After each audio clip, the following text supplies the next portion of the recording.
والنساء واتقوا الله الذي تساءلون به والأرحام إن الله كان عليكم رقيبا يا أيها الذين آمنوا اتقوا الله حق تقاته ولا تموتن إلا وأنتم مسلمون يا أيها الذين آمنوا اتقوا الله وقولوا قولا سديدا يصلح لكم أعمالكم ويغفر لكم ذنوبكم ومن يطع الله ورسوله فقد فاز فوزا عظيما إن الله وملائكته يصلون على النبي يا أيها الذين آمنوا صلوا عليه وسلموا تسليما اللهم صل على محمد وعلى آل محمد كما صليت على إبراهيم وعلى آل إبراهيم إنك حميد مجيد اللهم بارك على محمد وعلى آل محمد كما باركت على إبراهيم وعلى آل إبراهيم إنك حميد مجيد ومن تبعهم بإحسان إلى يوم الدين அளவற்ற அருளாளரும் நிகரற்ற அன்புடையுமாகிய எல்லாம் வல்ல அல்லாஹ்வின் திருப்பெயரால் இந்த திருமணத்தின் சிறிய உரையை ஆரம்பம் செய்கிறேன்.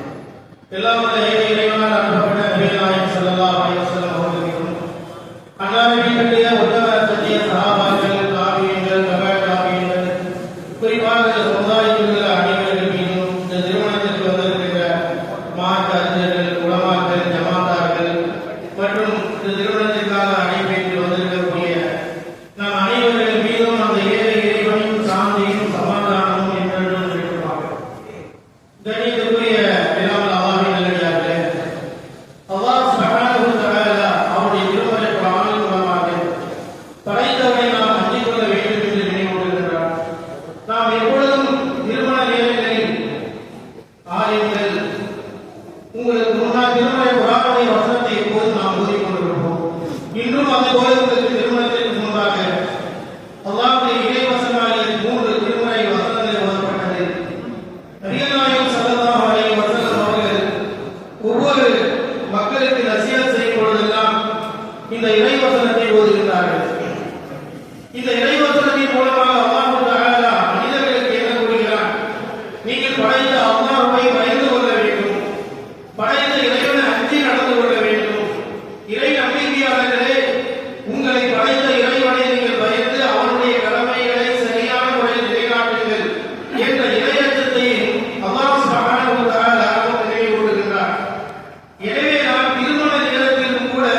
இந்த திருமணத்தையும் அல்லாஹ்வுடைய அத்தாட்சி என்று அல்லாஹ் குறிப்பிடுகிறான். அல்லாஹ் சொல்வதின் காரணமாகத்தான் உலகத்தில் எந்த கொள்கை கோட்பாடுகளில் வாழ்ந்தாலும் எந்த நாடுகளில் வாழ்ந்தாலும் மனிதன் திருமணம் என்கின்ற ஒரு உறவை தேடி செல்கிறான். ஏனென்றால் இது இறைவன் ஏற்படுத்தியது, இறைவனுடைய அத்தாட்சிகளில் ஒன்று. அதைதான் அல்லாஹ் தஆலா சூரத்து ரூம்ல சொல்கிறான். ஒமின் ஆயாத்திஹி அன் கலகலக்கும் மின் அன்ஃபுசிக்கும் அஸ்வாஜா லிதஸ்குன இலைஹா வஜஅல பைனக்கும் மவத்த வ ரஹ்மா இன்ன ஃபீ ஸாலிக லஆயாத்தின் லிகௌமி யதஃபக்கரூன். உங்களில் இருந்து உங்களுடைய மனைவியை அல்லாஹ் ஏற்பாடு செய்து கொடுத்திருக்கிறான். ஏன் தெரியுமா? லி தஸ்குனி இலைஹா, நீங்கள் மன ஆறுதல் பெறுவதற்காக. உலகில் வாழுகின்ற ஒட்டுமொத்த மனித சமூகத்திற்கும் அல்லாஹ் கூறுகிறான், திருமணம் என்பது ஏக இறைவனால் உருவாக்கப்பட்ட ஒன்று, மனிதன் கண்டுபிடித்த கண்டுபிடிப்பு கிடையாது. இது அல்லாஹ்வுடைய அத்தாட்சி என்பதனால்தான் உலகம் முழுவதும் இந்த திருமணம் எந்தெந்த கொள்கை கோட்பாடுகளில் வாழ்ந்தாலும் திருமணத்தை செய்து கொண்டிருக்கிறார்கள். ஏனென்றால் அல்லாஹ் தஆலா ஒரு மனிதனுக்கும் கணவனுக்கும் மத்தியிலே ஒரு அன்பையும் அரவணைப்பையும் ஏற்படுத்துகிறான். அதனால்தான் அல்லாஹ் சொல்றான், உங்களுக்கு மத்தியில் அன்பையும் இரக்கத்தையும் அல்லாஹ் ஏற்படுத்தியிருக்கிறான். எங்கிருந்து வரக்கூடிய ஒரு கணவனுக்கும் எங்கிருந்து வரக்கூடிய ஒரு மனைவிக்கும் ஒரு அன்பையும் பாசமும் ஏற்படுகிறது. ஏதோ மனிதன் உருவாக்கிய கண்டுபிடிப்பா அல்லது தானா உருவாச்சா? கிடையாது. ரப்புல் ஆலமீன் குர்ஆனில் இருந்து தெளிவா சொல்றான், வஜஅல பைனக்கும் மவத்த வ ரஹ்மா. அல்லாஹுதான் உங்களுடைய இரு உள்ளங்களுக்கும் இடையில அன்பையும் பாசத்தையும் பிணப்பையும் ஆறுதலையும் உருவாக்கி கொடுத்தான். எனவேதான் இன்ன ஃபீ ஸாலிக லஆயா லிகௌமி யதஃபக்கரூன். சிந்திக்கக்கூடிய மக்களுக்கு, படிக்கக்கூடிய மக்களுக்கு, குர்ஆனோடு நெருக்கமாக இருக்கக்கூடிய மக்களுக்கு இதில் நிச்சயமாக பல அத்தாட்சிகள் இருக்கிறது என்று அல்லாஹ் தஆலா திருமணத்தினுடைய ஆழ்ந்த விஷயத்தை உணர்த்துகிறான். அப்ப நம்ம யோசித்து பாருங்க, அல்லாஹ் ரப்புல் ஆலமீன் திருமணம் என்ற உறவை இறைவன் தான் ஏற்படுத்தினான். அவன் தான் நம்முடைய உள்ளங்களுக்கு மத்தியில் ஒரு பாச பிணப்பை ஏற்படுத்தி கொடுத்திருக்கிறான் என்று சொன்னால் இதுதான் அல்லாஹ்வுடைய அத்தாட்சி. எனவே அன்பிற்குரியவர்களே, இந்த அன்பு பாசம் என்பது மனிதன் தானாக உருவாக்கப்படுகிறது. ரப்புல் ஆலமீன் இப்படிப்பட்ட இறை மனிதர்களுடைய உள்ளத்திலே ஒரு கணவன் மனைவி என்றால் இப்படிதான் இருக்க வேண்டும், அன்பு பாசங்கள் உருவாக்கப்பட வேண்டும், மன கசப்புகளை தவிர்க்கப்பட வேண்டும் என்பதை உணர்த்தி காட்டுகிறான். அதனால்தான் அல்லாஹ் தஆலா மற்றொரு வசனத்தில் கணவன் மனைவியை பற்றி சொல்லும் பொழுது, உன்ன லிபாசுல் லக்கும் வ அன்துல் லிபாசுல் லஹுன்ன, அவள் உங்களுக்கு ஆடை, நீங்கள் அவர்களுக்கு ஆடை என்று அல்லாஹ் தஆலா இருவருடைய இணைப்பு இருக்கிறது. இது மனிதனுடைய ஏற்பல்ல, இறைவன் ஏற்பாடு செய்து கொடுத்த ஒரு மிகப்பெரிய அற்புதம் என்பதை ஈமானியர்கள் நல்ல முறையில் புரிந்து கொள்ள வேண்டும். அல்லாஹ் தஆலா நமக்கு குர்ஆனை வழிகாட்டியாக கொடுத்திருக்கிறார். அந்த குர்ஆனின் மூலமாகத்தான் உலகத்திற்கு இது பேசப்படுகிறது. இஸ்லாம் அல்லாத மற்றவர்களும் கூட இந்த மார்க்கத்தை ஏன் இப்படி உயர்ந்த மார்க்கம் என்று உலகம் முழுவதும் பரவுகிறது என்றால் இறைவனுடைய இந்த ஆழமான விஷயங்கள் தான் பிறரை இஸ்லாத்தின்பால் அழைத்துக் கொண்டு வந்து சேர்க்கிறது.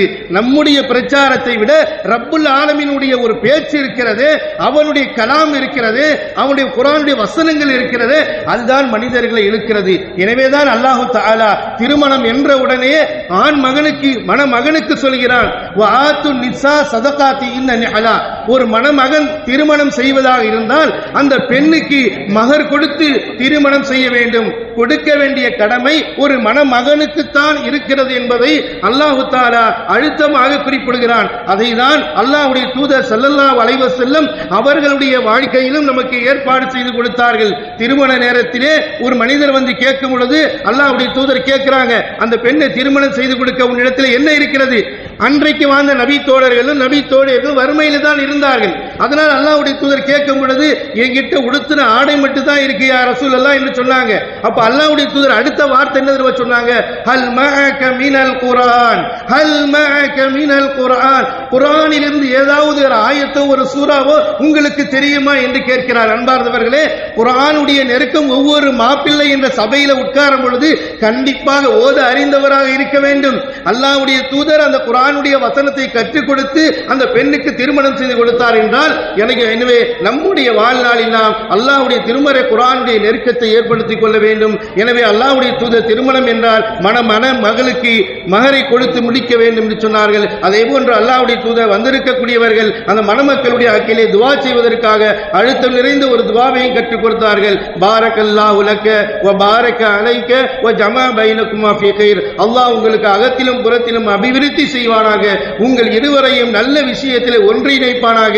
ஒரு மணமகனுடைய புதிய வாழ்க்கை ஆரம்பிக்க இருப்பதினால் அவருடைய வாழ்க்கைக்கு பரக்கத்து பொருந்திய உயர்வு மிக்க இந்த சமூகத்திற்கு அல்லாஹ்வினுடைய தூதர் ஸல்லல்லாஹு அலைஹி வஸல்லம் அவர்கள் கற்றுக் கொடுத்தார்கள். அப்படிப்பட்ட பிரார்த்தனைகளை இந்த மணமக்களுடைய ஆக்கில் ஓதக்கூடிய பாக்கியம் உள்ள மக்களாக அல்லாஹ் தஆலா நம் அனைவரையும் ஆக்கி அருள் புரிவானாக. ஆமீன். வாஹிர் தஅவானா அல்ஹம்துலில்லாஹி ரப்பில் ஆலமீன்.